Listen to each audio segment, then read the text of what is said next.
নমস্কার, ঘর পরিবার ব্লগে আপনাদের সবাইকে স্বাগত। আশা করি আপনারা সবাই খুব ভালো আছেন। ফুলকপি রান্না করার সময় ফুলকপির এই ডাঁটাগুলো আমরা কেটে নিই, আর অনেক ক্ষেত্রেই আমরা এগুলো ফেলে দিই, কারণ আমরা অনেকেই জানি না যে এগুলো দিয়েও কিন্তু নানান রকম রান্না করা যায়। ফুলকপির এই ডাঁটাগুলো আমি ফেলে না দিয়ে নানান রকম রান্না করি, তারই মধ্যে একটা রেসিপি আজকে আমি আপনাদের সঙ্গে শেয়ার করছি। আজকে বানাচ্ছি ফুলকপির ফেলে দেওয়া এই ডাঁটাগুলো দিয়ে ডাঁটা চচ্চড়ি। দারুণ স্বাদের ফুলকপি ডাঁটা চচ্চড়ির এই রেসিপিটা খেতে এতটাই ভালো হয় যে একবার আপনি খেলে আর কিন্তু কোনো দিন ফুলকপির ডাঁটাগুলো ফেলে দেবেন না।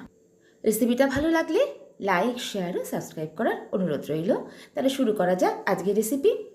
ফুলকপি ডাঁটা চচ্চড়ি বানাবার জন্য ফুলকপির ডাঁটার অংশগুলো আমি এরকমভাবে পাতলা পাতলা করে কেটে নিয়েছি।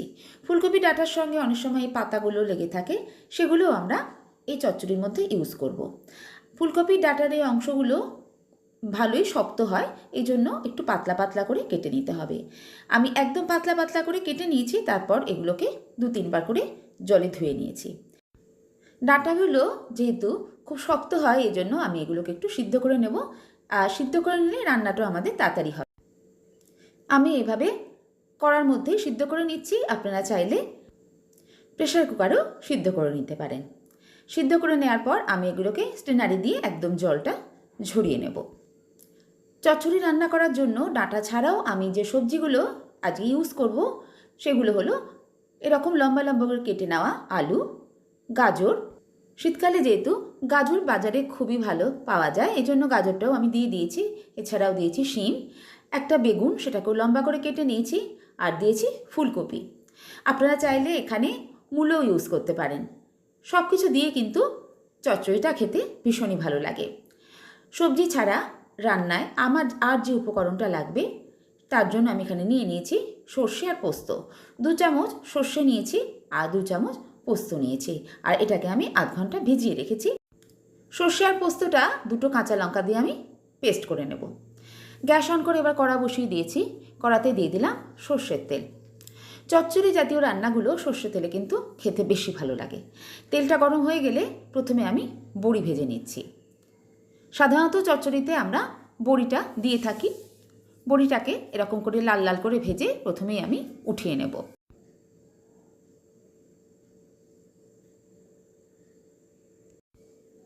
এবার তেলের মধ্যে আমি ফোড়ন দিয়ে দিচ্ছি। আমি এখানে ফোড়নে কালো জিরে ইউজ করলাম, আর দিয়ে দেব একটা শুকনো লঙ্কা। ফোড়নটা প্রথমে ভেজে নেব।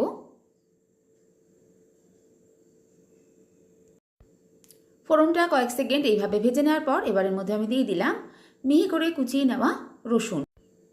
আমি এখানে 7-8 কোয়া রসুনকে এরকম করে মিহি করে কুচিয়ে নিয়েছি। রসুনটা এবার তেলের মধ্যে ভেজে নেব।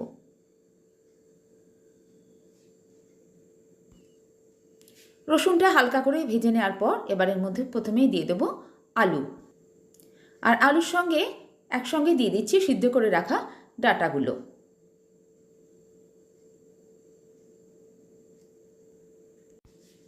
আলু আর ডাঁটাটা কিছুক্ষণ ভেজে নেব। আলু আর ডাঁটা দিয়ে কিছুক্ষণ ভেজে নেওয়ার পর এবার এক এক করে সব সবজি দিতে থাকবো। যে সবজি সিদ্ধ হতে একটু সময় লাগে সেগুলোই প্রথমে দেব, আর তারপরে এক এক করে অন্য সবজিগুলো দিয়ে দেব। এবার আমি এর মধ্যে দিয়ে দিচ্ছি টুকরো করে কেটে রাখা গাজর, আর একসঙ্গে দিয়ে দেব শিম। শিম আর গাজর দিয়ে আবারও এইভাবে খানিকক্ষণ ভেজে নেব। এখনও কিন্তু আমি রান্নায় নুন বা হলুদ কোনোটাই ইউজ করিনি। এইভাবেই সমস্ত সবজি প্রথমে আমি নুন আর হলুদ ছাড়া ভেজে নিচ্ছি, এতে ভাজাটা ভালো মতো হয়। আর নুন দিলে কিন্তু জল ছেড়ে যায়, তাতে ভাজাটা ভালো মতো হয় না। শিম আর গাজরটাকেও আমি এখন খানিকক্ষণ ভেজে নিয়েছি। দেখুন খুব সুন্দর করে কিন্তু সব সবজিগুলো বেশ ভাজা ভাজা হয়ে আসছে। এবার আমি এর মধ্যে দিয়ে দিলাম ফুলকপি আর বেগুন।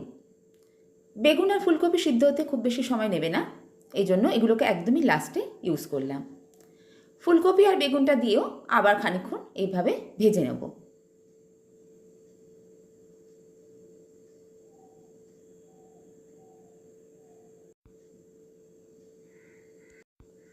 সব সবজিগুলো এরকম একটু ভাজা ভাজা হয়ে যাওয়ার পর এবার আমি এর মধ্যে দিয়ে দিচ্ছি পরিমাণ মতো হলুদ গুঁড়ো আর নুন। নুন আর হলুদ দিয়ে আবারও খানিকক্ষণ ভেজে নিচ্ছি।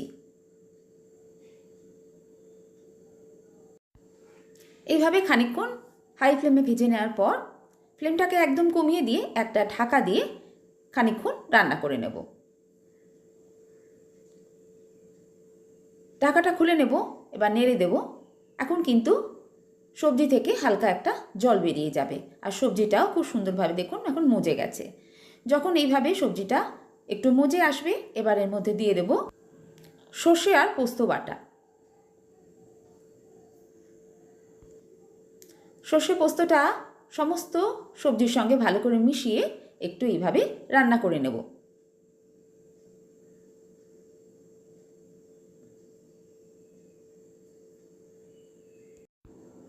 1 থেকে 1.5 মিনিট এইভাবে একটু কষে নেওয়ার পর এবার এর মধ্যে দিয়ে দেব জল। গ্রাইন্ডারের জারটা ধুয়ে জলটা আমি দিয়ে দিলাম। জলটা দিয়ে ভালো করে সবজির সঙ্গে এবার মিশিয়ে দেব। জলটা দেওয়ার ফলে আমাদের সমস্ত সবজিগুলো খুব সুন্দরভাবে কষাও হয়ে যাবে আর নরমও হয়ে যাবে। ভালো করে মিশিয়ে নেওয়ার পর এবার হাই ফ্লেমে রেখে একটু ফুটতে দেব। এই সময় এখানে আমি দিয়ে দিলাম চিনি। চচ্চড়িটা একটু মিষ্টি হলে খেতে ভালো লাগে, তাই জন্য আমি এখানে চিনি ইউজ করলাম। চিনিটা অবশ্যই দেবেন, এতে টেস্টটা কিন্তু বেশ সুন্দর হয়।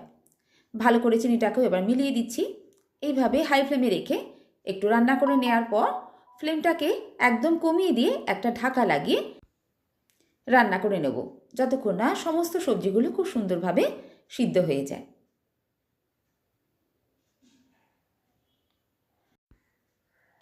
মাঝখানে একবার ঢাকা খুলে ভেজে রাখা বড়িগুলো আমি দিয়ে দিচ্ছি। বড়িগুলো দিয়ে আরও খানিকক্ষণ রান্না করব। এই সময় নুনটাও একবার চেক করে নিতে হবে যে নুনটা ঠিকমতো হয়েছে নাকি, লাগলে এই সময় কিন্তু অ্যাড করে দিতে হবে।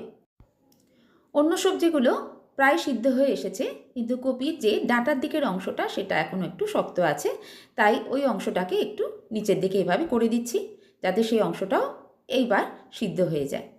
ভালো করে নেড়ে দিয়ে আরও খানিকক্ষণ আমি রান্না করে নেব আর এবারও ঢাকা দিয়ে রান্নাটা করব।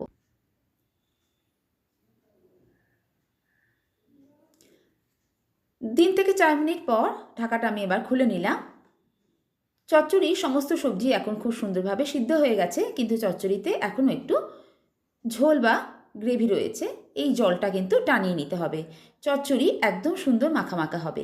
তাই ফ্লেমটাকে আমি এখন হাই করে দিয়ে জলটা টানিয়ে নেব।